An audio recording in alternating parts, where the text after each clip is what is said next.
In this video, I'm going to show you the exact process that I use to become a freelance video editor and make an income online. Back in the summer of 2023, I quit my job so I can pursue my passion in content creation and online business. So about 2 weeks ago, I had posted this reel on Instagram and it literally blew up. My account went from 700 followers to where it's at now. It's almost at 10K. I was able to land my first paying client. This video is everything I have learned in that time condensed into 4 key principles. So watch this till the end so you can apply this so you don't struggle as a freelancer like I did. The first principle is equipment. When I first started to edit about 8 years ago, I was editing on a very slow and crappy laptop, so I know the struggle if you're just starting out. But all I'm trying to say is that over time, I want you guys to reinvest back into getting better equipment. Now, this doesn't mean that you have to spend a fortune on equipment, but over time, you should be upgrading towards better equipment or buying better presets that can help you edit faster, because your time as a freelancer is finite. And this is going to matter the most when you're taking on more than just one client at once. And you don't want to be the video editor that's struggling with deadlines because your videos are taking 5 hours to export. But if you can't afford to upgrade right now, that's okay. Here's how you can work with what you have. Number 1, use lower resolution and proxy files during the editing process to reduce the load on your computer. Number 2, lower the playback quality settings within your editing software. Number 3, shut down any unnecessary applications that are running in the background. Now, this brings us to the second principle, software. There are many video editing softwares out there, but what I see people using the most right now, and what I would recommend for you to start with, is Premiere Pro or CapCut. If you're tight on budget, just use CapCut because it's free and it's also more beginner friendly. CapCut also has a variety of presets already built into the program that can take a long time to do on Premiere Pro. I've seen many creators on Instagram make crazy videos. So yeah, there's nothing wrong with CapCut. Me personally, I use Premiere Pro because that's what I've been using all my life. And also there's a larger variety of plugins that you can download from the internet or you can buy. And I also like Premiere Pro because of its integration with After Effects. But the downside is that it does cost money and it could be a little harder to use if you're just starting. Okay, so after choosing your software, you're going to consume content that teaches you the basics. Just look at other creators on YouTube or Instagram, see what they're doing, and look up tutorials, really study their editing style and try to replicate it yourself. So how do I get footage to practice on? Go to YouTube and download any popular podcast, or you can also download stock footage and just practice with that. Focus on improving each video that you make over time and you'll get better. Okay, so now that you're familiar with the software, we are now going to go into the third principle. The third principle is very small, but it will literally make a difference in your freelancing journey. This will also take you from a lazy, non-productive editor to a content making machine. So listen up. The third principle is productivity. When I first set my goal to become a freelancer, I would wake up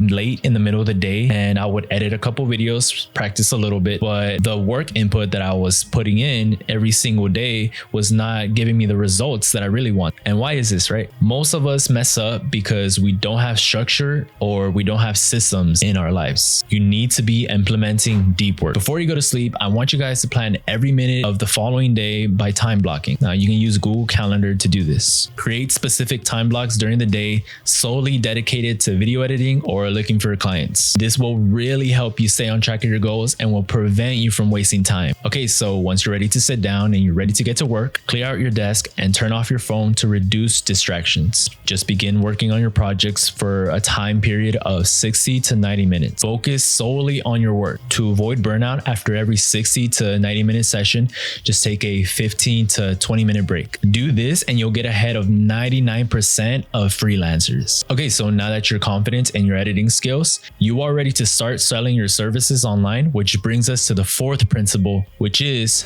selling. Selling is a skill that most freelance video editors lack, but the best way to learn this is by taking action. So first, if I were you, I would select what type of video editing service I'm going to offer, because there's many types of video editing out there. There's different types of niches. So I would focus on either short form editing or long form editing. Now, I started with short form editing, so this is what I would do. Now, there's a lot of competition for video editing online right now, especially on Instagram.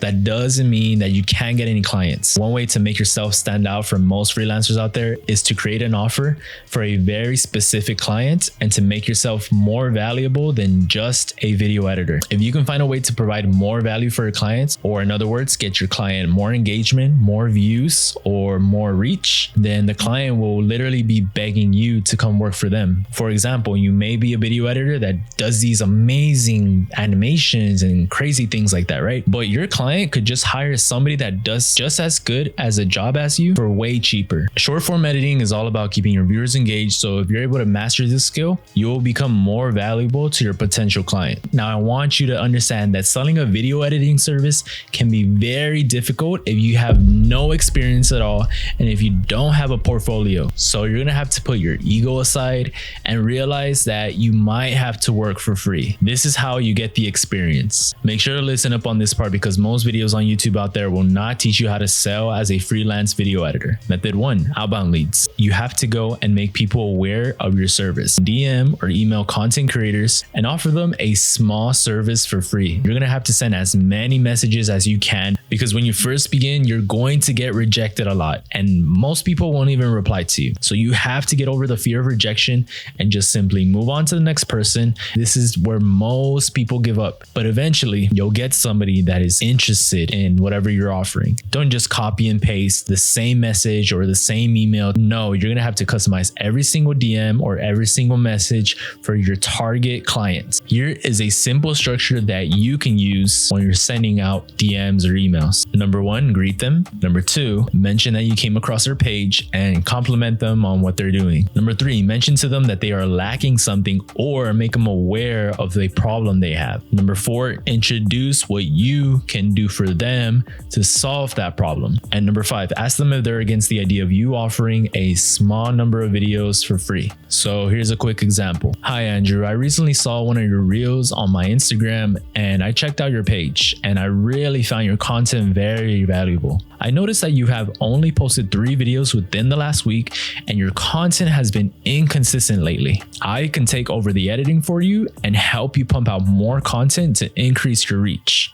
Would you be against the idea of me editing 3 videos for you? Keep it short and simple. People don't like reading huge amounts of text. Please guys, don't do that. And also just be careful on when you actually offer them because you will have to deliver. I know what you're probably thinking. Why would I give free things to somebody? I have already said this. You need the experience. And number 2, people love free things. And this actually builds trust with them and a demand for your service if you have a good service. Most people like free things. Chances are you're going to get a lot of yeses. So now you're editing the videos, you send them to the clients, right? And they didn't enjoy the videos or they didn't enjoy your service at all. What do? All you can do right here is ask for feedback so you can get better at your editing skills or your service delivery, whatever the problem was. But if they do like your service, and this is where you tell them your actual offer and just simply focus on solving the client's pain points. So usually video editing solves these issues for a client. Number 1, your client wants to pump out more content. Number 2, the client doesn't like doing the editing or they don't know how to edit or it just takes too much time for them. Number 3, your client wants edits that are more engaging and help their retention rates. Now have your first client and videos to add to your portfolio. But there's one more method that I want to share with you and I highly recommend in the long run. Method 2, inbound leads. I have never sent out a cold DM or cold email, and this is what I personally did to acquire my first video editing client online. And this is what I also see many freelancers do on Instagram. So this method does work as well. Now, the problem with the first method is that you only have so much time within a given day to be sending out messages. And if you're messaging people with an Instagram account that looks like this, then no wonder you're not getting any clients. I really recommend you guys to create a personal brand on Instagram. Now, this doesn't mean you have to show your face, but you should at least be posting your work right on your Instagram page. Consistently posting your work and creating valuable content will introduce many new people and potential clients to your work and services. You can create valuable reels on video editing, or you can also create before and after sequences to show the impact of your editing. Stay consistent with this and focus on improving your skills. And over time, you'll have people messaging you to work for them. This works because you put yourself as an expert online as a video editor. And your Instagram page is basically your whole portfolio. I hope you guys now have the tools and knowledge to become a full-time freelance video editor. Stay super consistent every day. Do this as a side hustle or work a part-time job if you have to. Always improve on your editing, your marketing, your sales, and your delivery service. This space may look oversaturated right now, but I promise you guys that content creators and business owners need content out there. So there's plenty of work to go out. If you made it this far, thank you guys so much. And if you guys want a tutorial on how to master short form editing, just leave a like or subscribe down below.